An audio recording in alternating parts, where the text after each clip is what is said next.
മുംബൈയിൽ കനത്ത മഴ തുടരുകയാണ്. സർക്കാർ അർദ്ധ സർക്കാർ സ്ഥാപനങ്ങൾക്ക് അവധി പ്രഖ്യാപിച്ചു. സ്വകാര്യ സ്ഥാപനങ്ങൾക്ക് വർക്ക് ഫ്രം ഹോമിലേക്ക് മാറണമെന്ന നിർദ്ദേശമുണ്ട്. ശ്രീനാഥ് ചന്ദ്രൻ വിവരങ്ങളുമായി. ശ്രീനാഥ്, അതിശക്തമായ മഴയാണ് പെയ്യുന്നത്. അത് റോഡ് റെയിൽ ഗതാഗതത്തേക്ക് ബാധിച്ചിട്ടുണ്ട്. എയർപോർട്ടുകളെയും അവരുടെ പ്രവർത്തനത്തെയും ബാധിച്ചു എന്നൊക്കെ ശ്രീനാഥ് നേരത്തെ റിപ്പോർട്ട് ചെയ്യുന്നുണ്ടായിരുന്നു. ഇപ്പോൾ അവധി പ്രഖ്യാപനം കൂടാതെ മറ്റെന്തൊക്കെയാണ് വിവരങ്ങൾ? അക്ഷരാർത്ഥത്തിൽ അനുജ തോരാമഴയാണ് മുംബൈയിലുള്ളത്. കഴിഞ്ഞ 5 ദിവസമായി ഇങ്ങനെ മഴ തുടരുകയാണ്.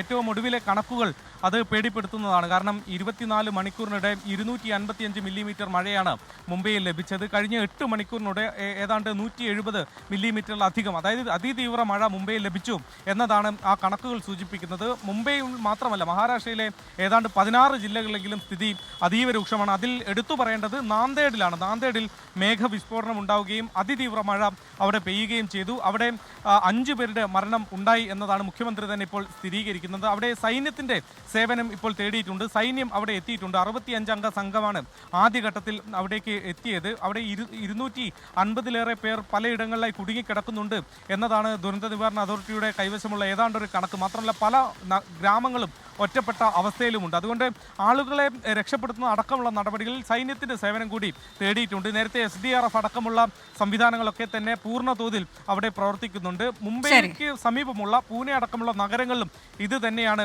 കാഴ്ച. ഇന്നിപ്പോൾ സ്കൂളുകൾക്ക് അവധി മുംബൈയിൽ പ്രഖ്യാപിച്ചിട്ടുണ്ട്. റെഡ് അലേർട്ടാണ്.